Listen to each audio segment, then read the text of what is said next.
Hello दोस्तों, मैं धीरेन स्वागत करता हूं आपका एग्जाम स्टडी विद संगीता में। दोस्तों, आज के इस वीडियो में हम कवर करेंगे रेलवे ग्रुप डी परीक्षा 2021 के लिए मैथ के कुछ मोस्ट इंपॉर्टेंट क्वेश्चन को। इस सीरीज में हम प्रीवियस ईयर के क्वेश्चन के साथ साथ एक्सपेक्टेड क्वेश्चन को भी लेकर चल रहे हैं। यदि आपने इससे पहले के पार्ट नहीं देखे हैं तो आप प्लेलिस्ट में जाकर देख सकते हैं। सभी पार्ट आपके आने वाली प्रतियोगिता परीक्षा के लिए मोस्ट इंपॉर्टेंट साबित होंगे। तो चलिए दोस्तों, आज की क्लास शुरू करते हैं। आज का पहला क्वेश्चन मैंने दिया है क्षेत्रफल चैप्टर से, और ये question RRC Ranchi Hajipur Patna group D 2014 में पूछा जा चुका है। इंपॉर्टेंट रहेगा। क्वेश्चन कह रहा है एक समबाहु त्रिभुज की ऊंचाई x है, त्रिभुज का क्षेत्रफल कितना होगा। तो देखिए दोस्तों, सबसे पहले आपको पता होना चाहिए ये है समबाहु त्रिभुज। याद रखिएगा, समबाहु यानी कि जिसकी तीनों भुजाएं समान हो। ठीक है ना, तीनों भुजाएं कैसी हो, समान। इस भुजा को हम नाम दे देते हैं ए। आपको भी मैं समझा रहा हूं, ठीक है। देखिए, जिसकी तीनों भुजाएं समान हो, इस भुजा को हम कहते हैं ए। ठीक है, ए से प्रदर्शित करते हैं। ये बीच में जो मैं लंब डाल रहा हूं दोस्तों, इसे कहते हैं समबाहु त्रिभुज की ऊंचाई। क्या कहते हैं, समबाहु त्रिभुज की ऊंचाई। ठीक है, अब आपसे सवाल में कहा गया एक समबाहु त्रिभुज की ऊंचाई x है, यानी कि h का मान उसने कितना दिया आपको, h का मान दे रखा है x, और कह रहा है त्रिभुज का क्षेत्रफल बताइए। तो देखिए, जरा ध्यान से देखिए, समबाहु त्रिभुज का क्षेत्रफल होता क्या है दोस्तों, ये होता है √3/4 a²। ठीक है ना, समबाहु त्रिभुज का क्षेत्रफल क्या होता है, √3/4 a²। तो आपको यही तो निकालना है। यदि आपको कहीं से इस a की वैल्यू पता पड़ जाए, यानी कि ये भुजा की वैल्यू मालूम पड़ जाए, और यहाँ यदि हम रख देंगे तो हमारा आंसर आ जाएगा। ठीक है ना, तो हम इस a को निकालेंगे। कैसे निकालेंगे, देखिए, यहाँ आपको h दे रखी है x। आपको पता होना चाहिए समबाहु त्रिभुज की ऊंचाई, समबाहु त्रिभुज की ऊंचाई क्या होती है, ऊंचाई होती है √3/2a। क्या होती है दोस्तों, समबाहु त्रिभुज की ऊंचाई होती है √3/2a। देखिए, समबाहु त्रिभुज की ऊंचाई आपको कितनी दे रखी है, x। तो ऊंचाई की जगह हम x रख सकते हैं, इस ऊंचाई की जगह हम x रख सकते हैं ना। ऊंचाई कितनी x है, तो यहाँ x रख देता हूं मैं, बराबर में √3/2a। मुझे a की वैल्यू बनानी है। कैसे बनाएंगे, देखिए, क्रॉस मल्टीप्लिकेशन करते हैं, इसकी जगह 1 मान सकते हैं हम। ठीक है, देखिए, इस 2 का गुणा यहाँ होगा। ठीक है, इसका 2 का गुणा यहाँ होगा, तो ये हो जाएगा दोस्तों आपका 2x, और √3 को हम नीचे ले आएंगे। ठीक है ना, क्रॉस गुणा में √3 बराबर में a। यानी कि आपके पास a की वैल्यू कितनी आई दोस्तों, a की वैल्यू आपके पास आ गई है 2x/√3। ठीक है ना, a की वैल्यू क्या है, 2x/√3। आपको निकालना क्या है, आपको निकालना है समबाहु त्रिभुज का क्षेत्रफल, और वो होता क्या है, √3/4 a²। तो इस a की वैल्यू आप यहाँ पर रख देंगे। ठीक है ना, इस a की वैल्यू यहाँ रखते हैं। देखिए, √3/4 a² है ना, तो a की वैल्यू कितनी है, 2x/√3। इसका कर देंगे पूरे का होल स्क्वायर। अब देखिए, सॉल्व करते हैं। √3/4 2x का होल स्क्वायर है ना, तो देखिए इसका होल स्क्वायर करेंगे, 2 दूनी 4, और x का क्या होगा, x²। √3 का स्क्वायर है, यानी कि √3 का 2 बार गुणा है। याद रखिएगा, जब √3 गुणा √3 में करेंगे तो कितना आएगा, 3। √3 का गुणा जब √3 में करेंगे तो रूट से रूट कट जाता है दोस्तों, यदि संख्या अंदर समान है। यदि अंदर संख्या समान है रूट के अंदर, और गुणा हो रहा है, तो रूट कट जाता है। तो कितना आएगा, 3। तो आ गया 3। अब देखिए, इसको सॉल्व करते हैं। 4 से 4 कट गया, कितना आएगा ये, √3x² अपॉन में कितना है, 3। यानी कि इसका राइट आंसर रहेगा दोस्तों ऑप्शन डी। क्या रहेगा, ऑप्शन डी। आप इस सवाल का स्क्रीनशॉट कर सकते हैं। देखिए, ये है सवाल, और ये रही इसकी सॉल्विंग। तो इसका राइट आंसर रहेगा ऑप्शन डी, यानी कि √3/3x²। अगला क्वेश्चन देखते हैं। इंपॉर्टेंट क्वेश्चन है दोस्तों। ये question RRC Hajipur Patna Ranchi group D में पूछा जा चुका है। देखिए, क्वेश्चन क्या कह रहा है, एक वृत्त के क्षेत्रफल में 22 सेंटीमीटर की वृद्धि होती है जब उसकी त्रिज्या 1 सेंटीमीटर की वृद्धि की जाती है। वृत्त की मौलिक यानी कि ओरिजिनल त्रिज्या क्या है। तो दोस्तों देखिए, यहाँ पर एक वृत्त है, ये है वृत्त, जिसकी त्रिज्या कितनी है दोस्तों, r। त्रिज्या क्या होती है, r। इस केंद्र से लेकर परिधि तक, यहाँ तक की दूरी को हम कहते हैं त्रिज्या। उसने क्या कहा, क्षेत्रफल में वृद्धि होती है 22 सेंटीमीटर की। कब होती है, जब उसकी त्रिज्या 1 सेंटीमीटर बढ़ा देते हैं। अभी यहाँ त्रिज्या कितनी है, r। हम इसकी त्रिज्या को बढ़ा देंगे। दोस्तों याद रखिएगा, जब त्रिज्या बढ़ेगी तो क्षेत्रफल भी बढ़ेगा, जब त्रिज्या बढ़ेगी तो क्षेत्रफल भी बढ़ेगा। त्रिज्या कितनी हो गई, r+1, ठीक है ना। पहले त्रिज्या r थी, अब त्रिज्या को हमने 1 सेंटीमीटर बढ़ा दिया, तो कितनी हो गई, r+1। तो ये पहले की त्रिज्या है, पहले की त्रिज्या कितनी r, और दूसरे की त्रिज्या कितनी है, r+1। ये बड़े वाले की है, ये छोटे वाले वृत्त की है। अब हुआ क्या, 22 सेंटीमीटर का यहाँ क्षेत्रफल बढ़ जाता है। देखिए जब हम त्रिज्या को बढ़ाएंगे तो क्षेत्रफल भी तो बढ़ रहा है, ठीक है। ये क्षेत्रफल कब बढ़ा, ये क्षेत्रफल कब बढ़ा, जब हमने इसकी त्रिज्या बढ़ाई है।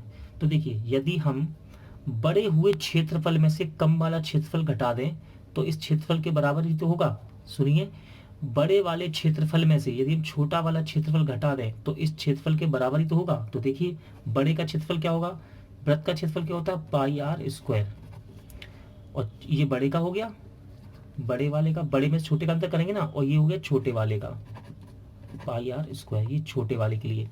इसका अंतर कर दिया हमने क्षेत्रफल का, और इनका क्षेत्रफल कितना आएगा अंतर में, 22। क्यों आएगा, देखिए फिर से देखिए, जब हम बड़े के क्षेत्रफल में से छोटे का क्षेत्रफल घटाएंगे तभी तो क्षेत्रफल में जो वृद्धि हुई है उसके बराबर कहलाएगी ना 22 सेंटीमीटर। ये 22 सेंटीमीटर कब बढ़ रही है, जब हम क्षेत्रफल को बढ़ा रहे हैं। क्षेत्रफल कैसे बढ़ता है, यदि हम त्रिज्या बढ़ाएंगे तो क्षेत्रफल भी तो बढ़ेगा, ठीक है ना। तो बड़े क्षेत्रफल में से यदि हम छोटा क्षेत्रफल घटा दें तो 22 सेंटीमीटर के बराबर होगा ये, क्योंकि वृद्धि कब हो रही है, बढ़ाने पर। अब देखिए इसमें से हम पाई बाहर निकाल सकते हैं, निकाल लिए कॉमन, कितना बचा, r², और ये भी r² बराबर 22। देखिए ये बड़े के लिए है r, ये छोटे की r है, मैंने लिखा ना बड़े के लिए छोटे के लिए। तो बड़े वाले की r कितनी है, बड़े वृत्त की r+1, पाई रखते हैं हम r+1 का होल स्क्वायर, और छोटे वाले की त्रिज्या कितनी है, वो तो r ही है, तो लिख देते हैं -r² बराबर 2। आगे सॉल्व करते हैं, देखिए पाई, ये लिखा है a+b का होल स्क्वायर। क्या लिखा है,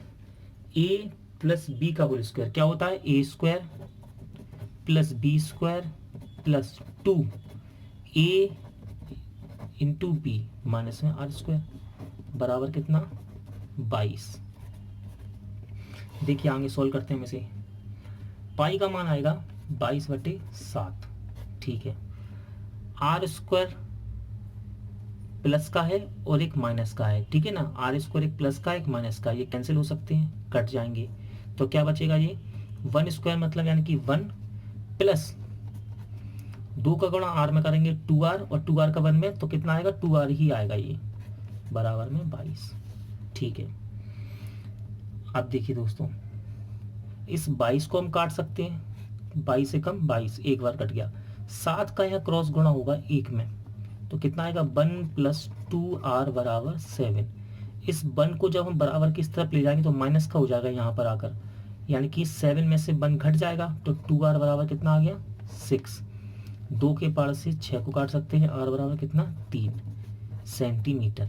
तो उसने क्या पूछा था, वृत्त की मौलिक त्रिज्या यानी कि ओरिजिनल पहले वाली, तो r की वैल्यू कितनी आ गई, 3 आ गई, यानी कि इसका आंसर कितना रहेगा सही, ऑप्शन सी। अगला क्वेश्चन देखते हैं, नेक्स्ट क्वेश्चन देखते हैं दोस्तों। ये question RRC Chennai group D में पूछा जा चुका है, और देखिए क्वेश्चन कह रहा है 11 बसें 495 लोगों को ले जा सकती हैं, 8 बसों द्वारा कितने व्यक्ति यात्रा कर सकते हैं। तो दोस्तों याद रखिएगा, जरूरी नहीं है कि रेलवे ग्रुप डी में आपको हार्ड यानी कि मॉडरेट लेवल के सारे क्वेश्चन पूछे जाएं। 25 से 30 क्वेश्चन यदि रेलवे में पूछे जाते हैं तो इस प्रकार के क्वेश्चन भी आपको ग्रुप डी में देखने को मिलते हैं, और आपको कठिन के साथ साथ सरल क्वेश्चन भी बनाना आना चाहिए। इनकी भी प्रैक्टिस आप करते रहिएगा, क्योंकि यही सरल सवालों में हम अक्सर गलतियां कर देते हैं। देखिए क्या कह रहा है, 11 बसों में कितने लोग यात्रा कर सकते हैं, 495। देखिए 11 बसों में कितने लोग यात्रा कर सकते हैं, 495। और आपसे पूछा गया कि 8 बसों में कितने यात्री यात्रा कर सकते हैं, कितने, 8 बसों में कितने। तो यदि हम एक बस के निकाल रहे हैं कि एक बस में कितने यात्री आएंगे, तो 8 के भी आ सकते हैं हमारे। तो देखिए 11 बसों के कितने हैं, 495 यात्री, तो एक बस में कितने यात्री यात्रा करेंगे। यदि मैं 495 में 11 का भाग दे दूं तो एक बस के आ गए कि एक बस में कितने यात्री यात्रा कर सकते हैं, 495/11। आप काट भी सकते हैं इसे, ठीक है। अब उसने पूछा क्या है, ये एक बस क्या आ रहा है, 8 बसों में कितने आएंगे। तो देखिए एक बस में कितने यात्रा कर रहे हैं, 495/11, तो 8 में कितने करेंगे, इसमें 8 का गुणा कर दीजिए, ठीक है ना। देखिए सॉल्व करते हैं, 11 चौके 44, 5 बचेगा, ये 5 उतारेंगे, 11 पंजे 55, यानी कि ये इससे 45 बार कट जाएगा। अब क्या बचा, 45 गुणे 8, गुणा करते हैं। देखिए 8 पंजे 40, हासिल लगी 4, 8 चौको 32 और 4 कितना हुआ 36, यानी कि दोस्तों 8 बसों में कितने व्यक्ति यात्रा कर सकते हैं, 360। तो इसका राइट आंसर रहेगा ऑप्शन बी। अगला क्वेश्चन देखते हैं। नेक्स्ट क्वेश्चन देखते हैं दोस्तों। क्वेश्चन मोस्ट इंपॉर्टेंट है और इस क्वेश्चन को मैंने लिया है लाभ हानि से। ये क्वेश्चन भले ही ग्रुप डी में नहीं पूछा गया, लेकिन रेलवे एनटीपीसी परीक्षा में पूछा जा चुका है और हो सकता है कि इसी प्रकार का क्वेश्चन आपको ग्रुप डी में देखने को मिल जाए। तो देखिए क्वेश्चन क्या कह रहा है, एक दुकानदार ने 15 किलोग्राम चीनी और 20 किलोग्राम गेहूं क्रमशः 50 रुपये तथा 75 रुपये प्रति किलो की दर से खरीदे हैं। उन्हें बेचते समय चीनी पर 10% और गेहूं पर 20% लाभ कमाया। कुल विक्रय मूल्य कितना था। तो देखिए दोस्तों यहाँ पर दो प्रकार की वस्तु खरीदा जा रहा है। देखिए एक है आपका 15 किलोग्राम चीनी, क्या है 15 किलोग्राम है चीनी, और दूसरा है 20 किलोग्राम गेहूं, ठीक है। अब इनको किस दर पर खरीदा उसने, देखिए 15 किलोग्राम चीनी और 20 किलोग्राम गेहूं क्रमशः 50 रुपये प्रति और 75 रुपये प्रति किलो की दर से खरीदे। क्रमशः यानी कि क्रम से खरीदे हैं। 50 रुपये प्रति किलो के हिसाब से चीनी खरीदी है, 50 रुपये प्रति किलोग्राम से चीनी खरीदी, और 75 रुपये प्रति किलोग्राम से इसने खरीदा है गेहूं। तो देखिए हम इसका कॉस्ट प्राइस निकाल सकते हैं, क्रय मूल्य निकाल सकते हैं। कैसे निकलेगा, 50 रुपये प्रति किलो का मतलब क्या है, 1 किलोग्राम 50 रुपये का, 1 किलोग्राम 50 रुपये का। तो 15 किलो कितने का होगा, आपको यहाँ पे इसका गुणा कर देना है 15 और 50 का। देखिए गुणा करते हैं 15 गुणे 50, तो इसका क्रय मूल्य निकल के आएगा 15 5 75, यानी कि 750 रुपये की इसने चीनी खरीदी। अब देखिए गेहूं कैसे खरीदा, 20 किलो 75 रुपये प्रति किलो, यानी कि 1 किलो 75 का, तो 20 किलो कितने का, 20 का गुणा कर दीजिए 75 में, 75 दूनी 150 और एक जीरो और आएगा साथ में। तो देखिए हमारे पास दोनों के कॉस्ट प्राइस आ गए, यानी कि क्रय मूल्य आ गया। ये हो गया आपका चीनी का कॉस्ट प्राइस और ये हो गया गेहूं का कॉस्ट प्राइस, ठीक है। यहाँ तक आपको समझ आया। अब आगे क्या कहा, देखिए दोनों के क्रय मूल्य निकाल लिए हमने, गेहूं चीनी का भी और गेहूं का भी। उसने कहा उन्हें बेचते समय चीनी पर 10% और गेहूं पर 20% लाभ कमाया, तो कुल विक्रय क्या है। तो मैं आपको बार बार एक फॉर्मूला बताता हूँ दोस्तों, कॉस्ट प्राइस का 100 प्लस माइनस % बराबर सेलिंग प्राइस। आप हिंदी में कह सकते हैं क्रय मूल्य का 100 प्लस माइनस प्रतिशत बराबर विक्रय मूल्य। अब देखिए पहले हम निकालेंगे चीनी का विक्रय मूल्य, ठीक है ना, कुल विक्रय मूल्य पूछ रहा है ना, तो पहले हम निकालेंगे चीनी का विक्रय मूल्य। चीनी का निकालते हैं। देखिए चीनी का क्रय मूल्य कितना है, 750, यहाँ रख दीजिए, ठीक है। चीनी का क्रय मूल्य, यहाँ क्रय मूल्य आएगा ना, चीनी का क्रय मूल्य कितना है 750, यहाँ रख दीजिए। चीनी पे कितना हो रहा है उसे लाभ, 10% का। देखिए 10% का लाभ हो रहा है। जब लाभ होगा तो हम प्लस करेंगे और यदि हानि होती है तो माइनस करते हैं। यहाँ पर लाभ हो रहा है तो देखिए 100 में जोड़ देंगे हम 10 को, 110% बराबर, ठीक है। देखिए परसेंट हटेगा जब यहाँ से तो नीचे क्या आएगा, 2 जीरो, ठीक है। एक जीरो से जीरो कैंसिल, एक जीरो से जीरो, गुणा करते हैं।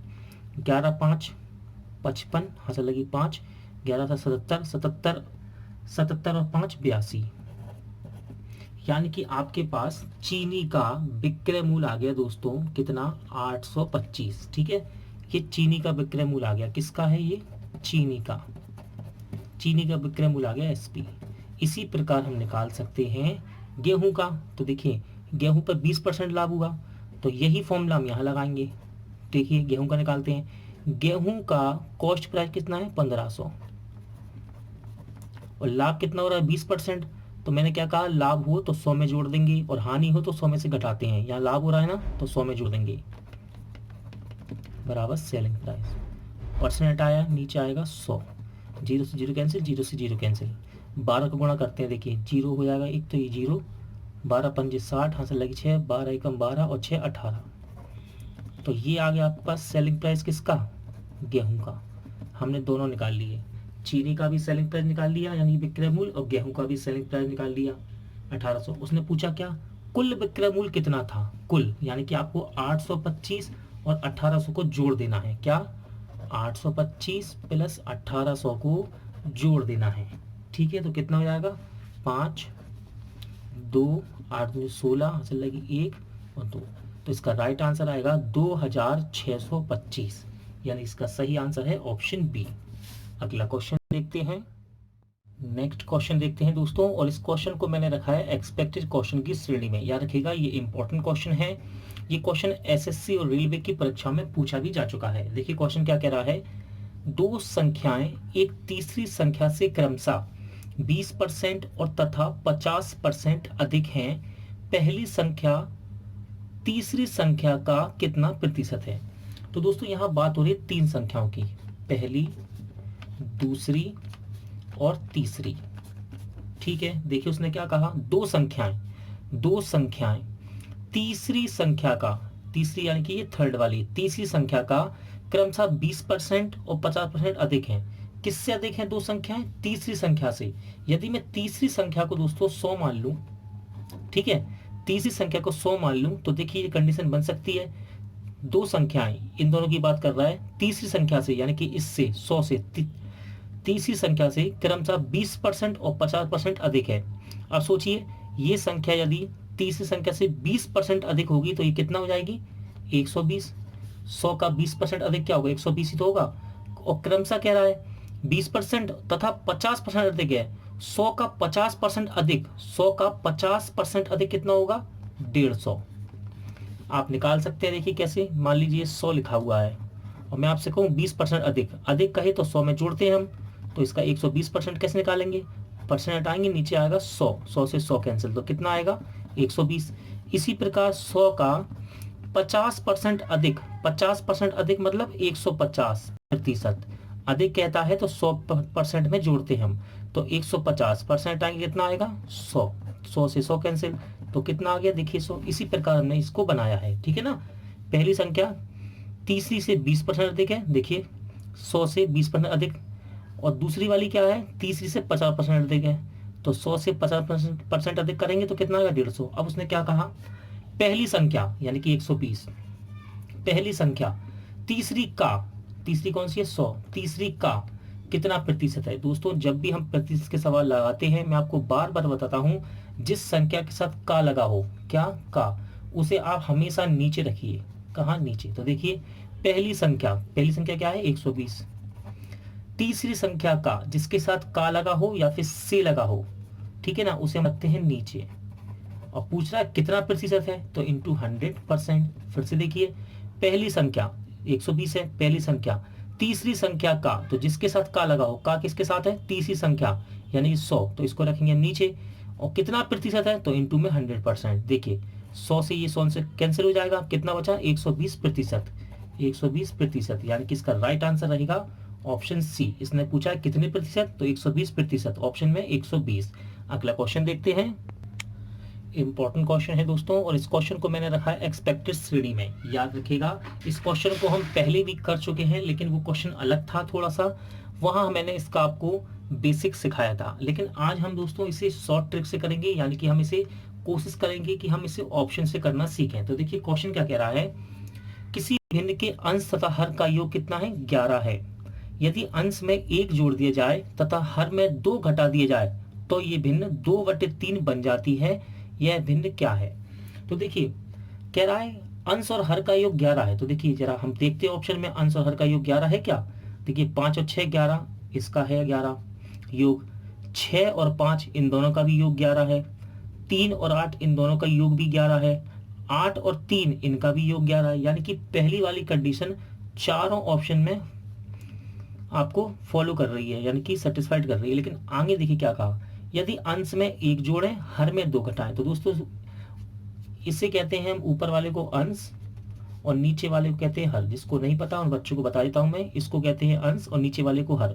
देखिए पहला ऑप्शन लेते हैं हम, 5/6। क्या कहा, अंश में 1 जोड़ें, लो भाई 1 जोड़ दिया, और हर में 2 घटाएं, 2 घटाएं, तो बराबर कितना आएगा? देखिए ये हो जाएगा आपका 5 और 1 6 और 4। इसको काट के देखते हैं, 2 तिया 2 चौके। क्या ये भिन्न 2/3 बन गई? नहीं बनी, तो इसका मतलब ये नहीं हो सकता। अगला देखते हैं, 6/5। अंश में 1 जोड़ेंगे, हर में 2 घटाएंगे, कितना हो जाएगा 7/3। क्या ये जोड़ने पर, 1 जोड़ने पर 2 घटाने पर 2/3 हुई? नहीं हुई, तो ये भी नहीं हो सकता। अगला देखते हैं 3/8। इसमें अंश में 1 जोड़ते हैं और हर में 2 घटाते हैं, तो बराबर में कितना आएगा 4/6। काट के देखते हैं, 2 दूनी 4, 2 तिया 6। तो देखिए दोस्तों, ये ऑप्शन आपका राइट रहेगा, यानी कि ऑप्शन सी आपका सही आंसर रहेगा। देखिए हमने 3/8 भिन्न ली, अंश में 1 जोड़ दिया और हर में से 2 घटा दिया, तो 1 जोड़ेंगे कितना 4 और 2 घटाएंगे तो कितना हो जाएगा जी 6। इसको काट के देखा तो कितना आ गया 2/3, यानी कि ये भिन्न 2/3 बन जाती है, कह रहे हैं ना, 2/3 भिन्न बन जाती है। ये भिन्न क्या होगी? तो ये भिन्न होगी 3/8, यानी कि इसका राइट आंसर रहेगा ऑप्शन सी। दोस्तों आज का वीडियो यहीं एंड होता है। उम्मीद करता हूँ आपको सभी सवाल समझ आए होंगे, अच्छे लगे होंगे। पूरा वीडियो देखने के लिए थैंक यू। जल्द मिलते हैं नेक्स्ट वीडियो में।